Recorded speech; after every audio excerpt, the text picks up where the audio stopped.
Bismillahirrahmanirrahim. Assalamualaikum warahmatullahi wabarakatuh.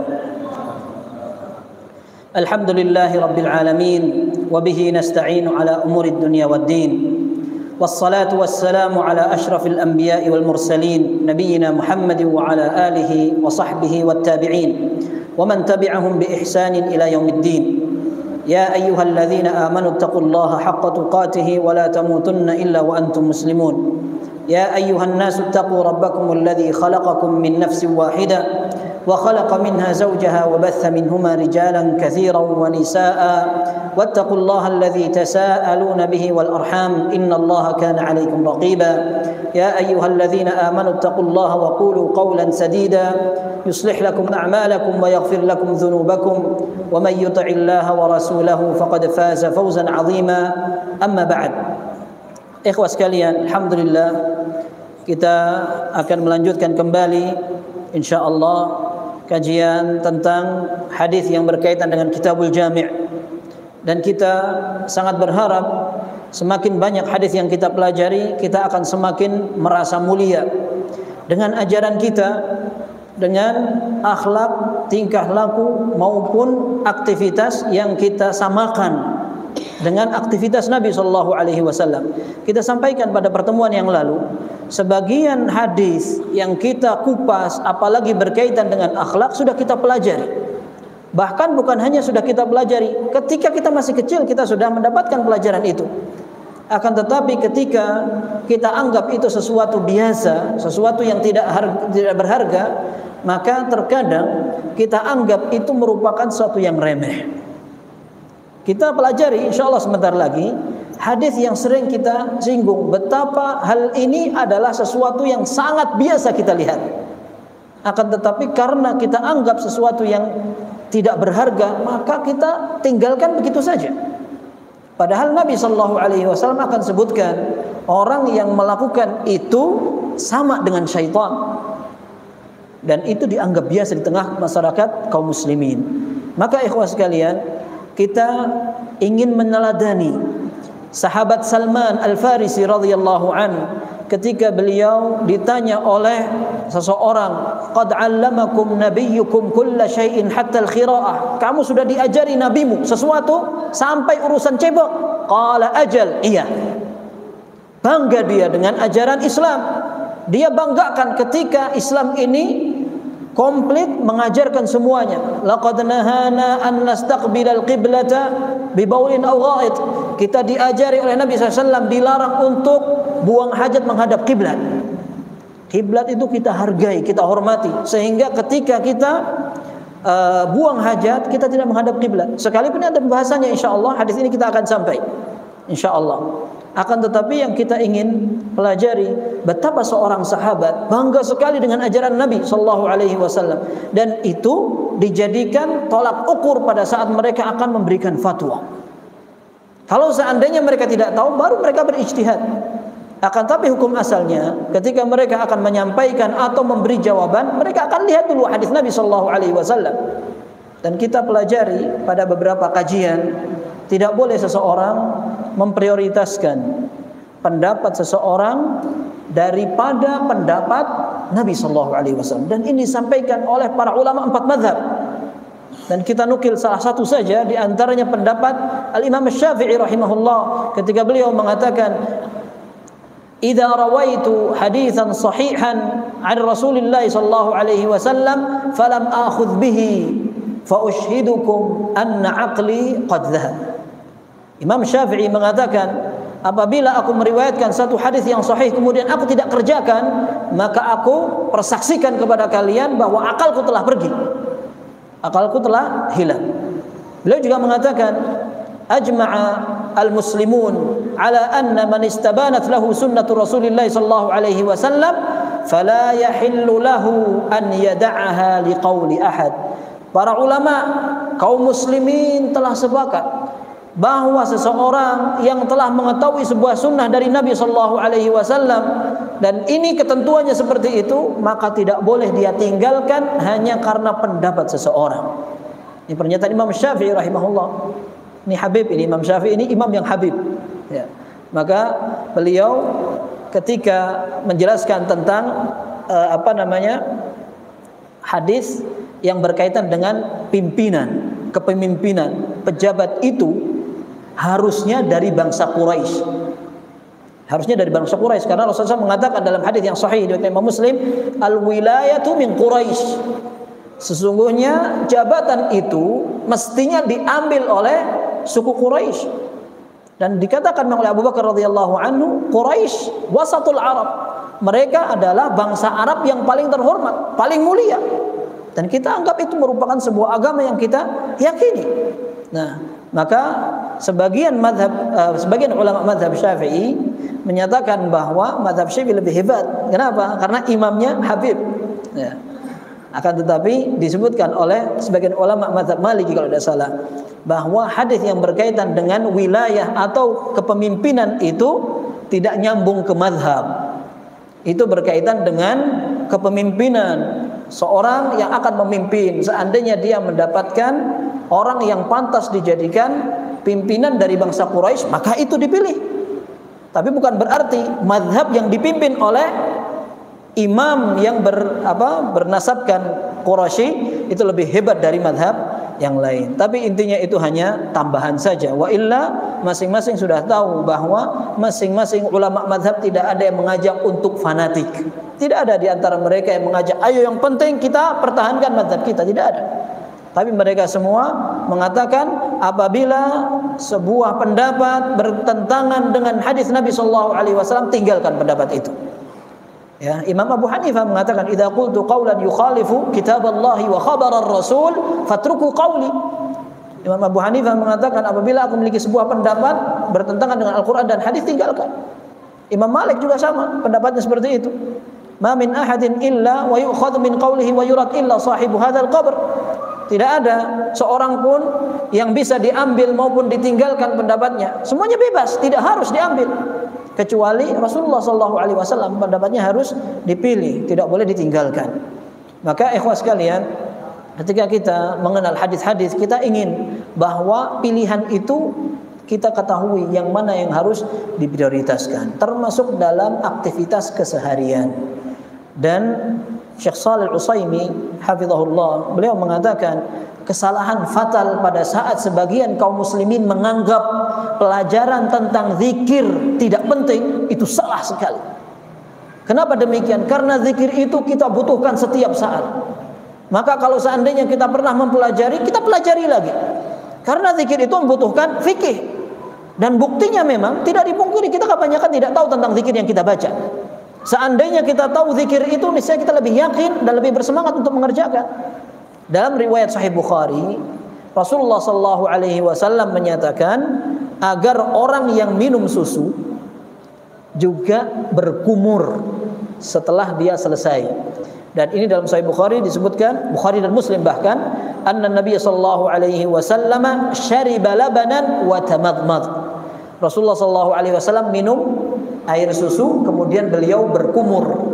Ketika beliau ditanya alasannya apa, inna fihi dasaman, karena ada lemaknya, sehingga lemak itu perlu dibersihkan.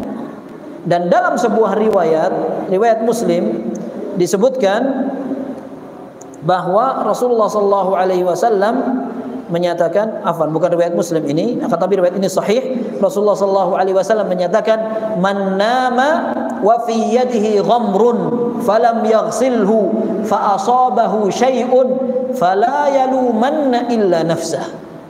Apabila salah seorang dari kalian makan kemudian di tangannya ada sisa bekas daging. Ghamrun disebutkan oleh para ulama bekas daging, entah itu lemak atau yang lainnya. Man nama, dia tidur, wa fi yadihi ghamrun, di tangannya masih ada sisa lemaknya. Walam yaghsilu, dia tidak mau mencucinya, entah karena malas atau ngantuk atau gimana. Fa asabahu syai'un, dia tidur gak ngerti, tahu-tahu tangannya entah disabet sama hewan atau diganggu sama jin. Fala yalumanna illa nafsah, maka jangan menyalahkan kecuali dirinya sendiri, karena dia sendiri yang tidak perhatian dengan kebersihan. Para ulama mengatakan perintah dalam hadis apabila berkaitan dengan akhlak, maka sifatnya tidak sampai wajib, akan tetapi kepada sunnah. Kalau ada larangan maka tidak sampai haram, akan tetapi lebih kepada makruh. Akan tetapi sekalipun demikian tidak pantas seorang bersantai, meremehkan ketika ada perintah seperti ini. Dan Nabi SAW mengatakan itu karena dulu para sahabat rumah mereka sangat sederhana, beralaskan tanah, kemudian pakai lampu minyak, sehingga terkadang tikus pun datang. Ketika Rasulullah SAW perintahkan untuk mematikan lampu yang terbuat dari minyak, alasan Nabi SAW karena ada fuwaisiqah, karena ada hewan-hewan, termasuk diantaranya tikus. Ketika tikus lewat, dia bisa menumpahkan minyak itu, kemudian kalian tidak sadar minyak itu sudah menyebar dan membakar rumah kalian. Taib, orang yang tidak membersihkan tangannya ada lemaknya, maka bisa jadi dicicipi juga oleh tikus. Subhanallah, saya kenal ada orang, ya, dia tidur, tangannya disenggol sama tikus, dan ternyata alergi, bukan alergi, akan tapi bahkan perlu, karena sudah menyebar ke sana kemari, kalau dokter ini sudah mati, ini harus diamputasi. Subhanallah. Tapi dia bukan karena tidak cuci tangan, tapi qadar Allah itu, kebetulan ada tikus yang lewat. Lampu dimatikan, kemudian ada yang lewat, tikusnya lewat tirai begitu, kemudian dia tidak sadar, tangannya kayak kestrum gitu. Ada apa ini? Tapi kok basah? Setelah dinyalakan lampunya, ternyata darah karena digigit tikus. Ternyata infeksi parah, datang ke dokter sudah terlambat, kata dia ini sudah nggak jalan, syarafnya sudah mati di daerah sini, kalau tidak segera diamputasi akan mengalir ke yang lain. Nah, ini tidak sengaja. Kalau seandainya sengaja karena tidak cuci tangan kemudian dilewatin tikus, kata Nabi SAW, fala yalumanna illa nafsah, maka jangan disalahkan siapa-siapa, salahkan diri sendiri. Kita lihat luar biasa. Nah, ini memang sekalipun tidak haram, kata ada orang tidak mengamalkan itu, akan tetapi ternyata konsekuensinya tidak gampang. Baik, ini hadis pertama. Hadis kedua, ini juga sama, berkaitan dengan makan dan minum. Dari Ali bin Abi Thalib radhiyallahu an, Rasulullah sallallahu alaihi wasallam bersabda, la yashrabanna ahadukum qa'iman. Jangan salah seorang di antara kalian sekali-kali minum dengan berdiri. Ini diriwayatkan dari Ali bin Abi Thalib radhiyallahu an, dan riwayatnya Muslim. Hadis ini sahih. Bahkan diriwayatkan dari Abu Hurairah radhiyallahu anhu, Rasulullah sallallahu alaihi wasallam menyatakan demikian. Kemudian ada tambahannya, faman nasiya falyastaqi. Barang siapa yang lupa sehingga dia minum sambil berdiri, hendaklah dia kembali memuntahkan. Ya. Kemudian dalam riwayat lain dari jalur sahabat Anas bin Malik radhiyallahu anhu, rawinya yaitu Qatadah Ibnu Da'amah As-Sadusi bertanya kepada Anas bin Malik, "Hadza fi syurb fa kaifal akl?" Bagaimana kalau makan? Kata Anas bin Malik radhiyallahu anhu, "Dzaka asyarr wa akhbath." Kalau makan sambil berdiri, maka itu lebih buruk lagi. Ya, baik. Ini menunjukkan secara tegas, secara lahir atau secara teksnya, hadis ini melarang seorang untuk minum sambil berdiri. Dan ini jelas lebih terhormat orang minum sambil duduk daripada minum sambil berdiri. Akan tetapi, apakah secara hukum memang haram seorang minum sambil berdiri? Ada sebuah riwayat dalam Sahih Muslim dari jalur Ibnu Abbas radhiyallahu anhuma, Rasulullah sallallahu alaihi wasallam diberi air minum oleh Ibnu Abbas dan beliau meminumnya sambil berdiri. Dalam Sahih Muslim. Dan ini wallahu alam riwayatnya ketika Rasulullah SAW haji wada. Ketika haji wada, Rasulullah sallallahu alaihi wasallam ingin minum, maka Abdullah bin Abbas mengambilkan. Maka Rasulullah SAW meminumnya sambil berdiri. Riwayatnya sahih. Sehingga para ulama sebagian mengatakan bahwa larangan untuk minum sambil berdiri ini sudah dinasakh, sudah dihapus dengan keterangan bahwa Rasulullah SAW minum sambil berdiri. Karena kejadian Rasulullah SAW minum sambil berdiri di Haji Wada, dan Haji Wada belakangan sekali. Sementara hadis ini diprediksikan sebelum itu.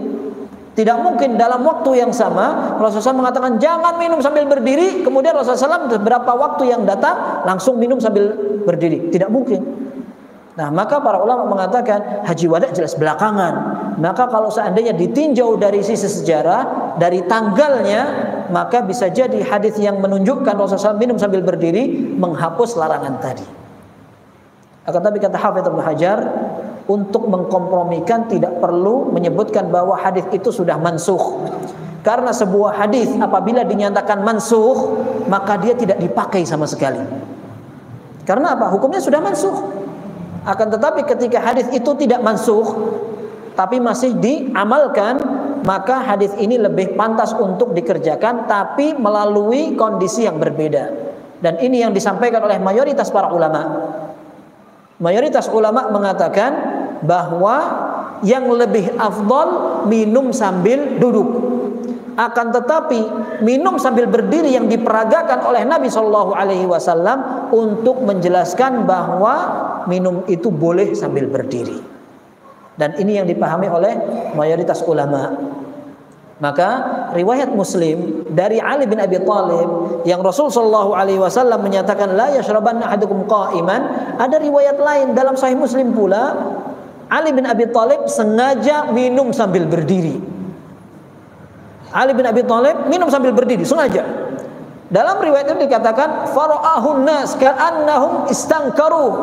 Maka orang-orang melihat Ali bin Abi Thalib seolah-olah mereka mengingkari, kok bisa Ali bin Abi Thalib minum sambil berdiri. Sampai beliau mengatakan inna nasan yakrahu ahaduhum an yashraba wa huwa qa'im. Sebagian orang tidak suka kalau dia mau minum sambil berdiri. Wa qad ra'aitu Rasulullah sallallahu alaihi wasallam fa'ala kama ra'aitumuni af'aluhu. Sungguh aku telah melihat Rasulullah sallallahu alaihi wasallam mengerjakan apa yang aku kerjakan. Sekalian kalian lihat ini. Kalian lihat aku minum berdiri, aku pernah melihat Rasulullah SAW minum sambil berdiri. Ya.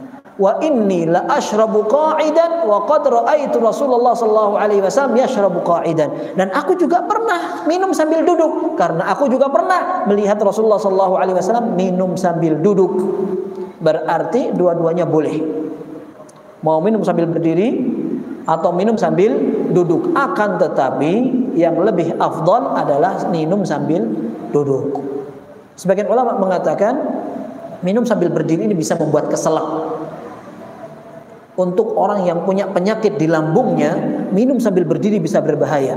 Maka kata Hafidz Ibnu Hajar, bisa dikompromikan bahwa minum sambil berdiri tidak boleh untuk orang yang tidak mampu untuk melakukan itu. Akan tapi yang jelas, kita ketika melihat ada sebuah hadis yang seperti ini, maka kita melakukan yang afdal. Kalau seandainya tidak ada keperluan, maka minum sambil duduk, itu lebih afdal. Apalagi masyarakat menilainya minum sambil berdiri itu salah. Kita tidak sedang menyalahkan mereka. Kenapa kamu tidak tahu bahwa hadis minum sambil berdiri itu ada? Gitu. Tapi kita hargai dan toleransi penilaian mereka. Karena tidak bisa dipungkiri penilaian masyarakat, orang yang minum sambil berdiri itu tidak bagus.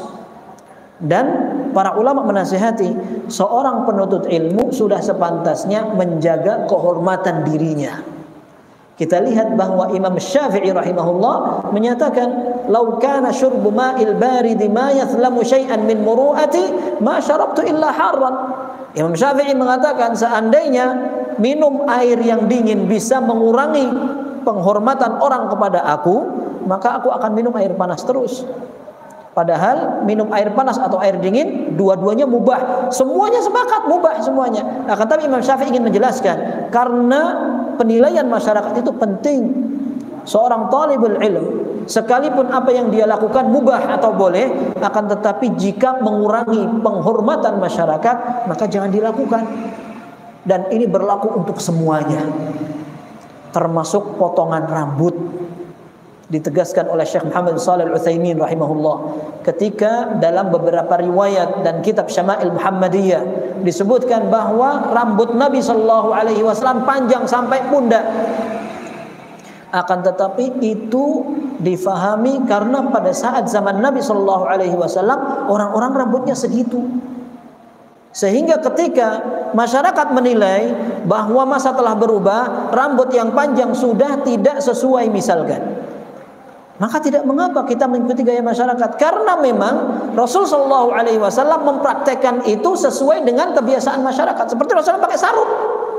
Rasulullah kenapa pakai sarung? Karena zaman itu orang-orang Arab pakai sarung.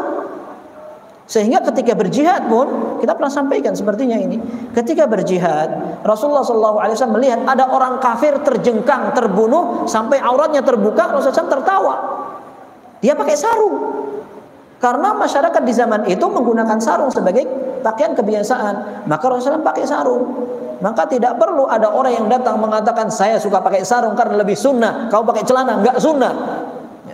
Ini salah dalam memahami bagaimana mengikuti Nabi Shallallahu Alaihi Wasallam. Perkara ada orang yang mengatakan saya pakai sarung karena Rasul pakai sarung dan aku lebih suka ketika lebih sama dengan Nabi SAW, tidak apa-apa.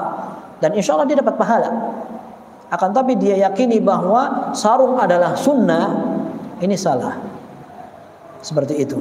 Maka termasuk rambut seperti kita sebutkan tadi, Ibnu Abdul Bar rahimahullah dalam At-Tamhid kalau tidak salah, beliau meninggal tahun 463. Beliau ceritakan bahwa memanjangkan rambut di zaman ini sudah menjadi kebiasaan para tentara.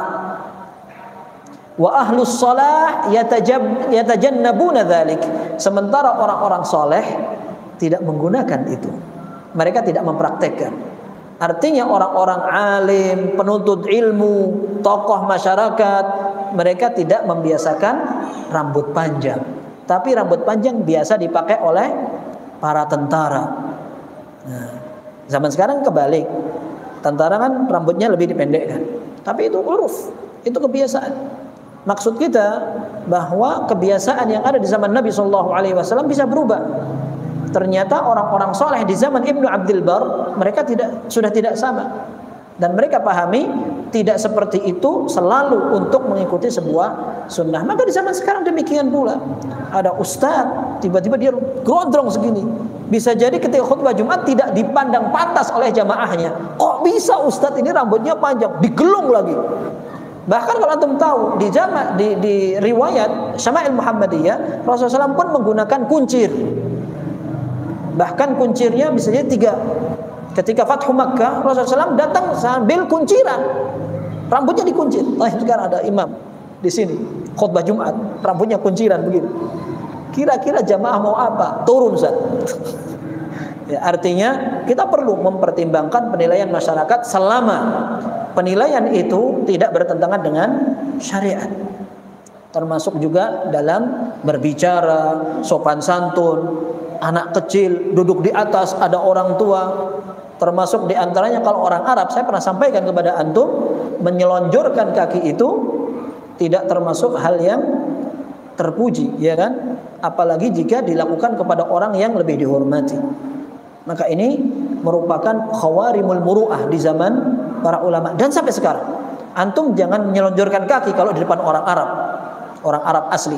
Ya antum juga asli, akan tetapi maksudnya di Arab Saudi, Arab Yaman atau Arab, antum selonjor begini, antum dikatakan tidak beradab. Loh, di kampung ana juga kampung Arab, nggak apa-apa.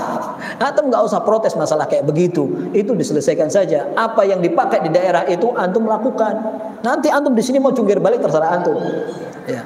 Maksudnya seorang alim perlu memperhatikan dalam urusan seperti ini. Baik. Jadi intinya yang lebih afdal adalah minum dengan duduk. Sekalipun minum sambil berdiri dibolehkan. Thayyib, Anas bin Malik radhiyallahu anhu mengatakan kalau makan lebih jelek lagi.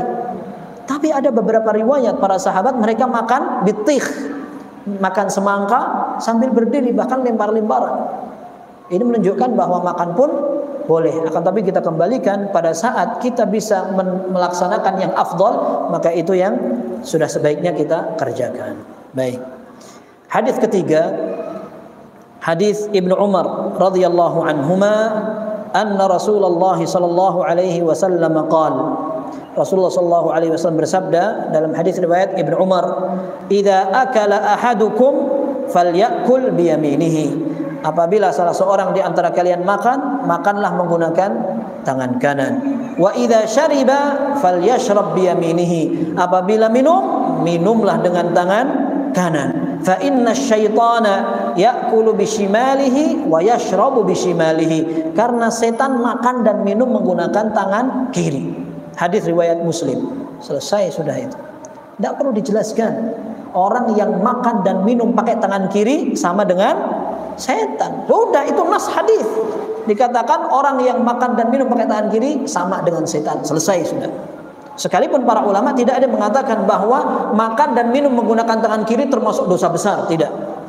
Tidak ada. Akan tetapi cukuplah ketika kita disamakan dengan syaitan, kita merasa terhina.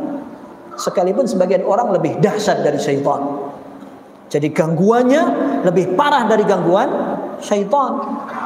Ya, dulu di pelajaran sirah kita pernah mendengar, ya, ketika mereka orang-orang kafir Quraisy ingin membunuh Rasulullah sallallahu alaihi wasallam, rapat mereka.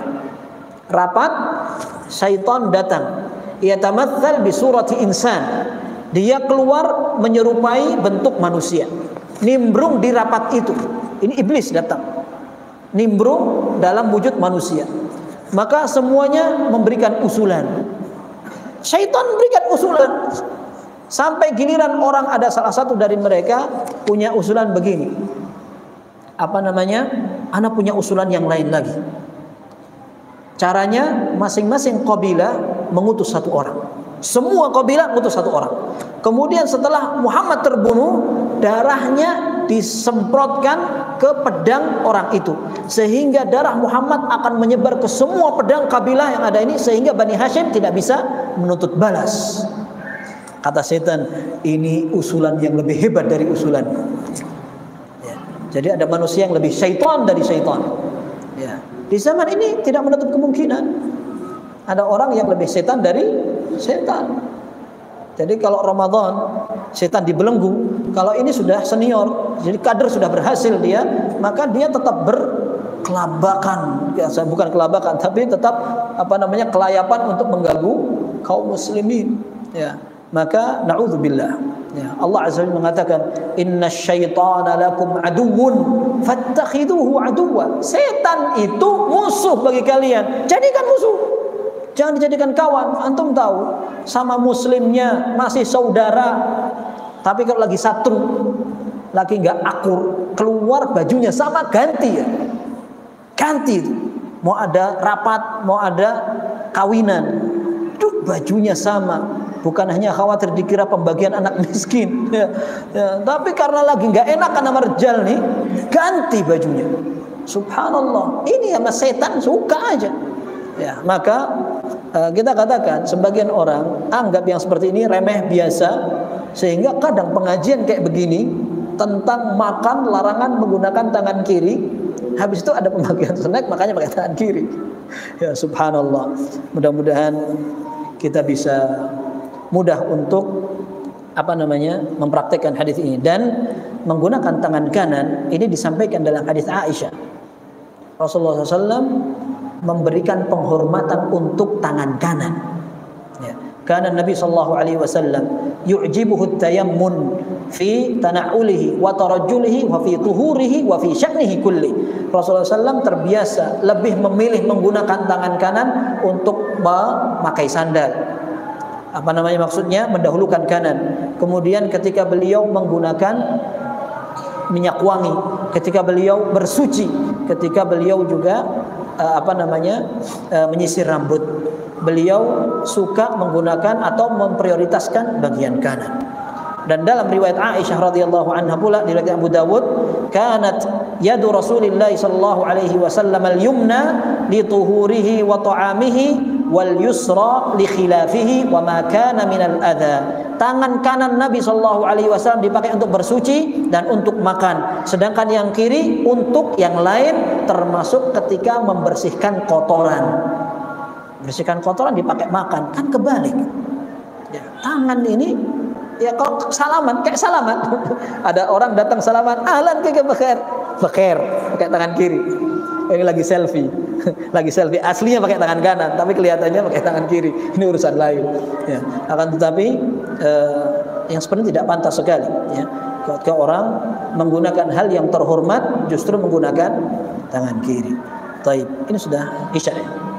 Taib, kita lanjutkan satu hadis lagi setelah azan. Allahu a'lam bishawab.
Allahu Akbar, Allahu Akbar,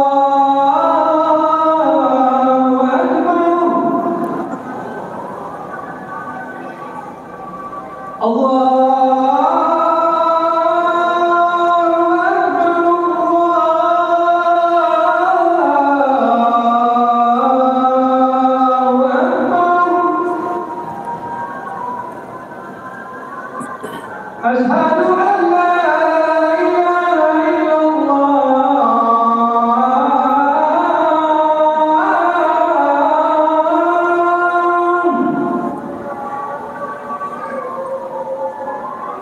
أشهد أن لا إله إلا الله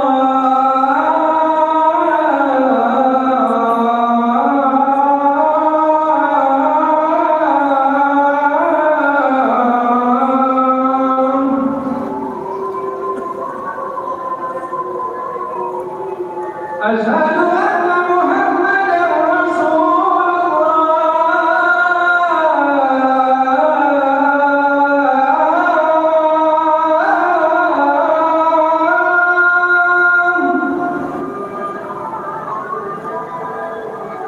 أشهد أن محمدا رسول الله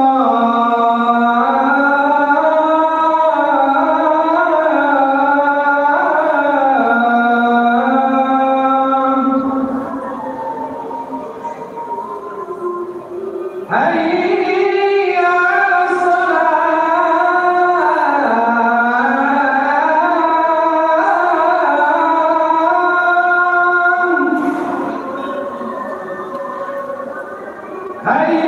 على حي على حي على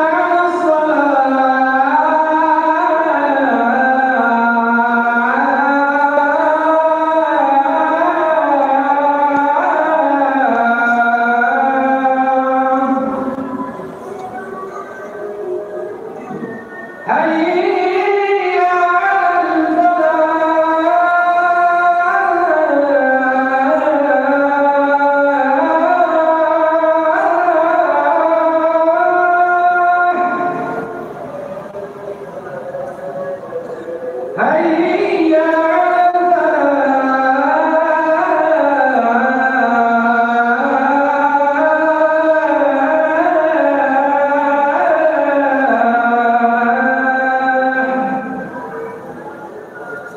الله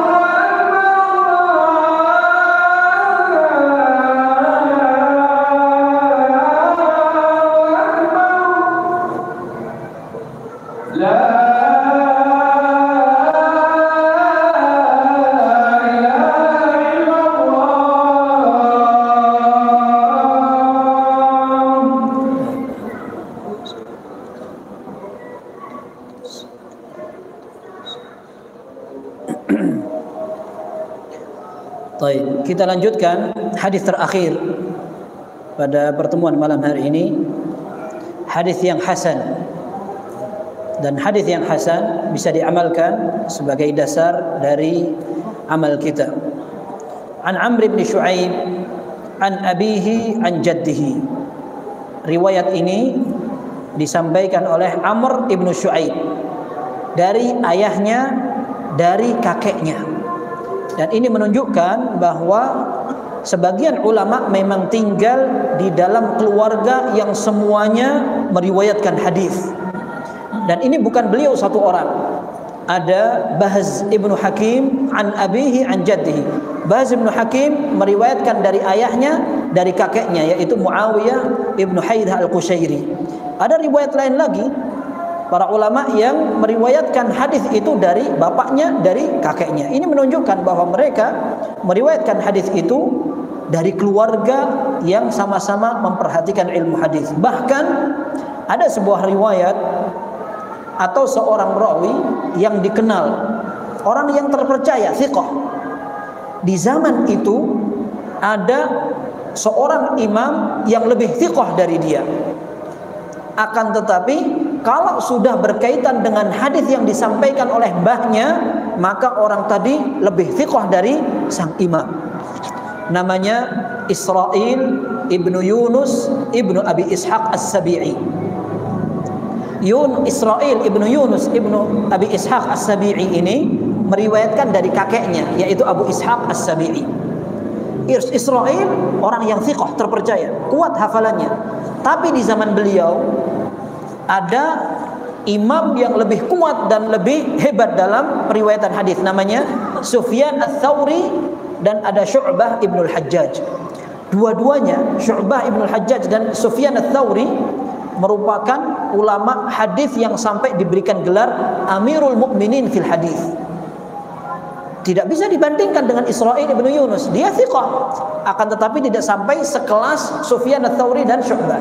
Akan tetapi kalau dibandingkan dalam meriwayatkan hadis kakeknya, Israil ibnu Yunus ibnu Abi Ishaq dari kakeknya, maka Syu'bah ibnu al-Hajjaj mengatakan dia lebih hebat dari saya. Bukan tawadhu, akan tetapi memang sang cucu ini lebih lama meriwayatkan dari hadis-hadis kakeknya. Dan ini bisa kita teladani apabila kita bisa mendalami ilmu agama, kemudian kita perhatikan anak-anak kita, kita harapkan mereka semua kalaupun tidak lebih hebat dari kita, mereka bisa sama minimal dengan kita.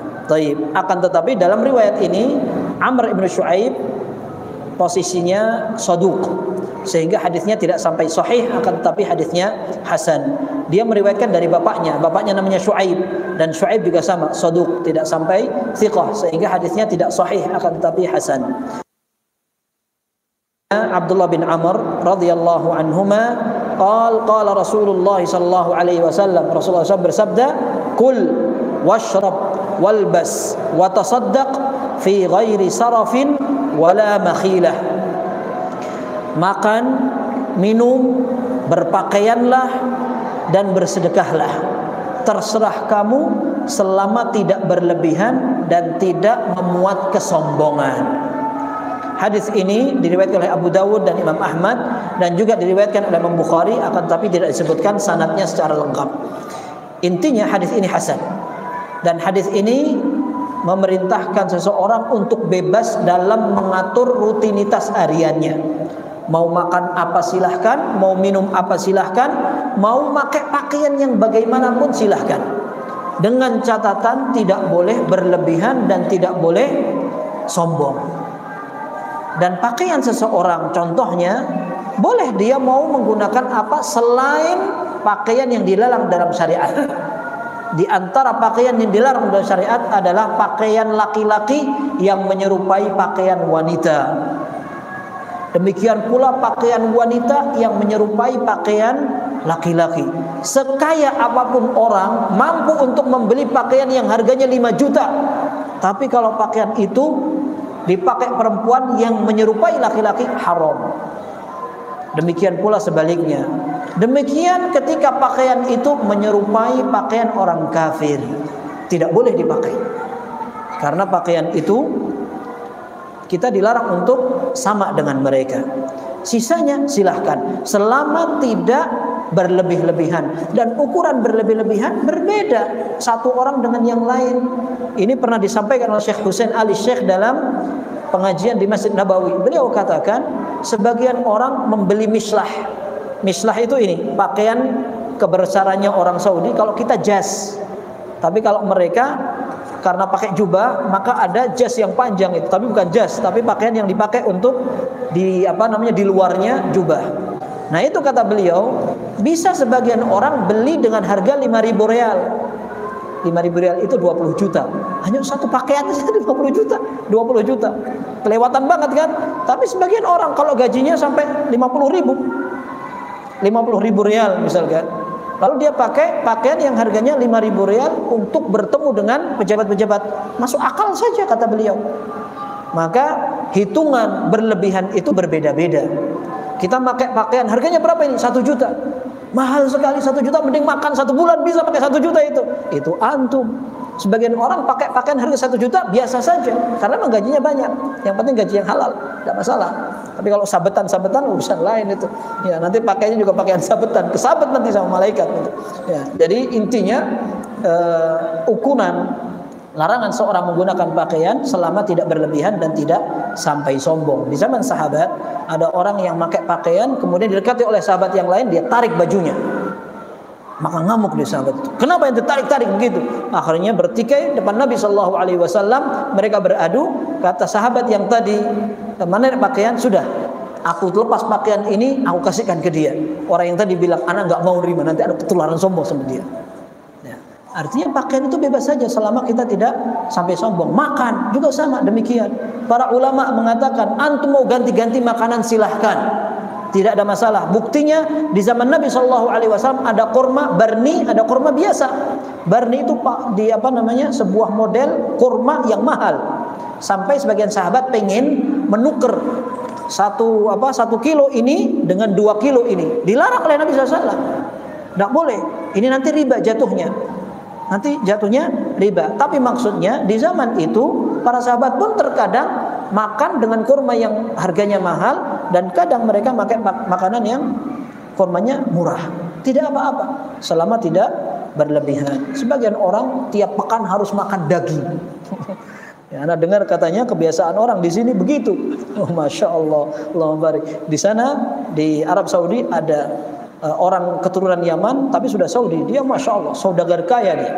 Dia punya gedung banyak, punya bisnis banyak. Bahkan dia bagi-bagi duit kayak orang bagi-bagi kertas saja gitu. Mahasiswa dikumpulkan di garasi hotel dia. Gak tahu jumlahnya berapa itu. Mungkin masih sampai 1.000 itu. Satu orang dikasih 500 rial. 500 rial dia kantongin itu. Dia bagi-bagi begini. Masya Allah. Nah, duitnya berapa yang dibagi segini? Terus dia punya jamuan makan setiap hari Selasa di kajiannya Syekh Abdul Razak. Siapa yang mau datang silahkan. Dia sembelih berapa banyak. Itu juga tidak lebih-lebihan menurut dia karena duitnya mungkin kelewat-lewat itu. Ya.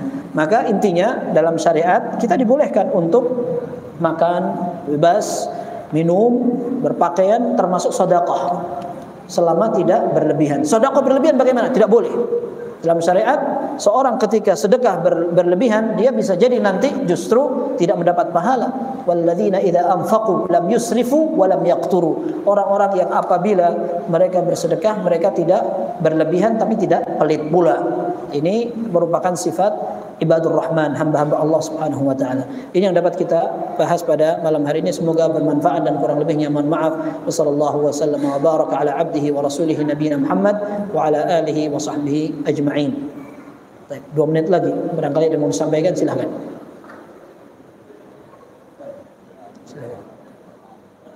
Kalau diundang walimah Ustaz, itu kebiasaannya kan pakai sendok Ustaz. Terus kita lepas itu kita pakai tangan. Bukan kebiasaannya. Tidak mengapa. Jadi ketika ada undangan walimah, orang semua kasih sendok, kita pakai nyeker, pakai tangan. Entah ini lebih sunnah atau lebih orisinil, tangan ini nggak dipakai semua orang. Kalau sendok kan diganti-ganti. Ya, misalkan begitu. Tidak apa-apa selama memang kita memungkinkan untuk menjaga kebersihan, tidak masalah. Ya. Dan tidak aib sebenarnya orang menjilati tangannya sendiri, tidak aib. Karena berbicara tentang aib, sebagian orang menganggap sesuatu yang mubadzir pun aib. Yang mubadzir tidak aib sama mereka. Sehingga ketika mereka makan di restoran, mereka bilang, makanan jangan dihabiskan sampai bersih, sisakan beberapa. Kalau dibersihkan sampai tidak tersisa apapun, kayak orang kelaparan. Mereka bilang begitu. Ini banyak. Apalagi kalau sekedar menjilati begini, mereka pandang aib. Nah, ini salah. Nah, kita ingin biasakan seperti itu, menjadi hal yang biasa di tengah masyarakat. Maka tidak mengapa di di undangan kita mau nyeker pakai tangan. Ya, tidak apa-apa. Tapi kalau seandainya antum ingin lebih bersih dan orang tidak jijik sama antum, maka ya antum tidak apa-apa, lebih menjaga kehormatan antum. Karena sebagian orang dia bukan hanya makan dengan tangan, dia punya ciri khas kalau makan, dicampur semua. Campur dulu pakai tangan sehingga bukan hanya tangan ujungnya, sampai semuanya ini begini. Tapi itu semua dikembalikan kepada kebiasaan. Anak katakan dikembalikan kepada kebiasaan. Antum kalau lihat makan sama orang Saudi, ya makannya begini-begini, dikepul-kepul gini. Ya. Karena itu biasa untuk mereka. Nasi dikepul-kepul gini, kita sudah nggak kolu kalau makan kayak gitu. Tapi ya jelas itu semua kembalikan kepada kebiasaan. Wallahu a'lam bishawab. Nah.